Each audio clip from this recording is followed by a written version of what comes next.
Meow! Whoople's cat. Yesterday I took Mr. Behr on a walkabout. What we're looking at today is alternative sources of scavenging in a sudden SHTF. Light industrial. Stay tuned. A little bit of wind noise, a little bit of overdub, but I think you'll get something out of this one. Out and about with Behr. Very unhappy Behr. And it's snowing. Kind of cool, eh? Come on, Mr. Behr. Come on. Come on. You can do it, Mr. Behr. Stop snowing. So every town has a light industrial area, and we're heading to ours. So I guess many of you work in areas like this. Light industrial. On the outskirts of most towns in Canada, we have light industrial. So in a very sudden, massive SHTF, most of the stuff in these little light industrial units will still be there, and it's worth looking at. In a medium to slow, very long SHTF, or even a shortish couple of month one, I would expect workers to clear out anything of interest, but there are things of interest. Oil engineers, cabinet makers, chisels, saws, who knows what you'll find. Pool shock, always a useful thing to get in an SHTF. Get churches, a lot of churches in these industrial areas, tea, coffee, maybe even food. So yeah, that's the point of this, is to go around the lower light industrial area and see what's here. Now it's going to change frequently, they go bust a lot, but it's always a good idea to be able to go and get stuff in a sudden SHTF if you can do so safely and without compromising your safety. That's a really important part of this.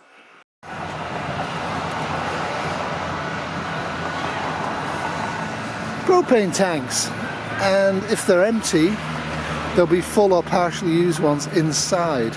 Starbucks is going to get cleared out pretty quickly, as are bars and restaurants and grocery stores.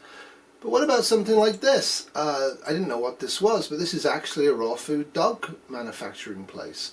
Again, sugar may well be in there, and other stuff that you can actually use. You never know, it's worth having a look. Of course, there's also natural food stores, which you have probably got a lot of seeds in, a lot of grains in, and you're also going to see a lot of, in my area, a lot of wood and manufacturing base. Of course, daycare, dog care, usually not that well marked, not known about in the local area, apart from people use them. Worth a trip inside, see what they've got. Remember, a lot of the bigger ones are going to have cafeterias, water jugs. They're pretty much all going to have first aid kit. In a very short SHTF, if you're able to get up here early on and it's safe and you can get in, who knows what you can find. So if there's a sudden SHTF, people are going to go to the grocery stores, the bars, the pharmacists. They're going to go to the stores, because that's where people go to get stuff. What I'm saying is, you should be prepped up so you don't need to have to rush out and get stuff, because it may not be that safe. If you can, by all means have some cash, not credit cards, and go and get some stuff. But don't overlook light industrial areas. In a sudden SHTF, most of the workers and most of the owners are going to flee home. Everybody's going to flee home. You might be able to pick up some stuff.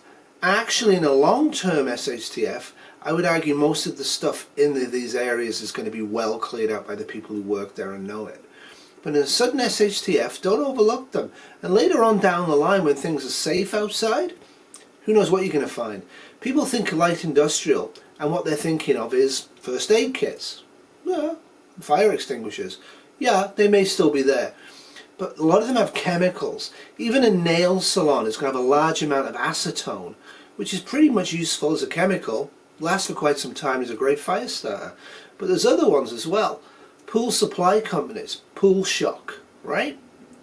Cabinet makers. In my light industrial area I went to with Mr. Behr, loads of cabinet makers, tons and tons of them, and a ton of auto shops. Auto shops, oils, lubricants, batteries, tools to some degree.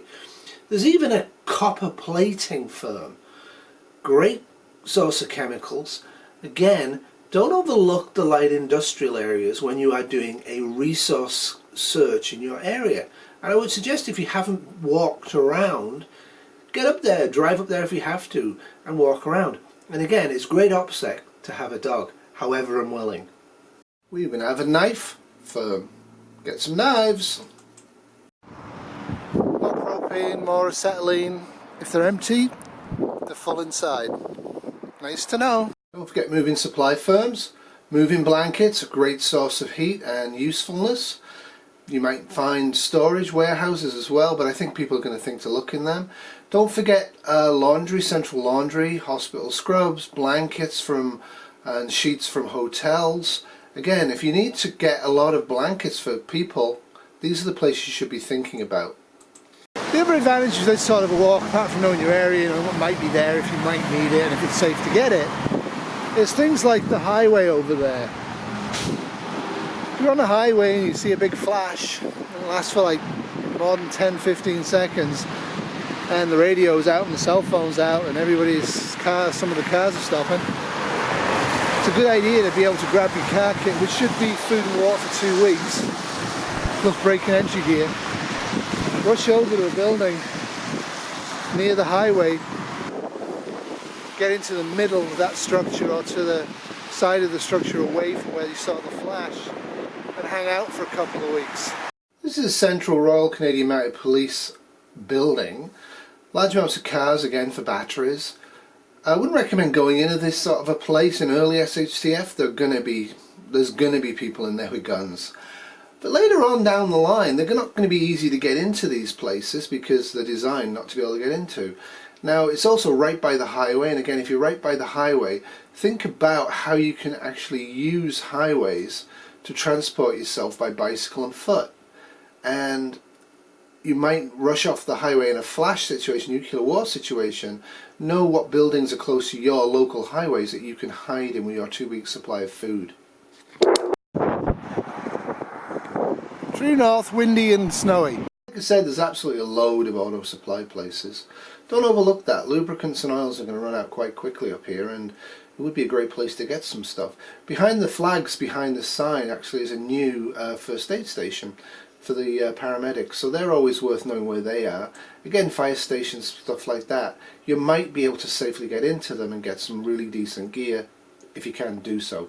Before on your bug out route, if you are bugging out, look at places like this. You can sleep in these areas overnight or during the day. I prefer to sleep during the day and bug out during the night. I think avoiding people's the best. A lot of these areas also have areas like this, unused abandoned factories.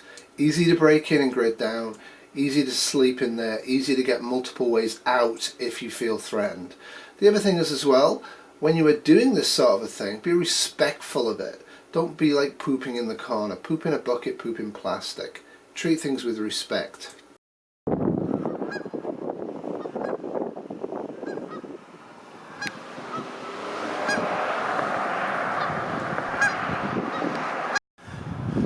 Of course, these areas, even on a work day, are pretty empty most of the time. There's vast numbers of cars, but if you're actually trying to hold up during the day, and I do recommend nighttime bug out, a lot of them have areas like this, and you can just flop down by those trees, sleep all day, and then get up and start the bug out again at night. Nobody's going to see you in SHTF there. Chemicals. Always worth knowing what's where. For me, Behr didn't really enjoy the walk. He was out for 2 miles, which is a long, long way for Mr. Behr. And like I say, being confronted with a blizzard at the beginning did not please him.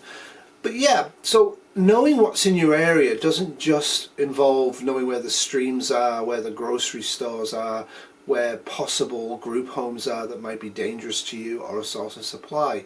I'm not advocating going out and stealing stuff here. What I'm saying is, in a complete collapse scenario that's sudden, don't overlook the obvious. And the obvious to me is the stuff that other people aren't going to think is obvious.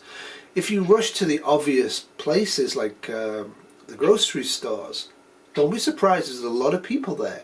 Don't be surprised if they've already been heavily ransacked. Don't be surprised if it's dangerous to try and access those sources of supply. However, large industrial estates and small industrial estates that are an easy walk or an easy bicycle from your home or your bug out location definitely have walked around there and cycled around there and thought, what are they making, what are they doing? Because that is going to be probably a nice source of extra supplies in a massive SHTF, and also probably reasonably safe to get to.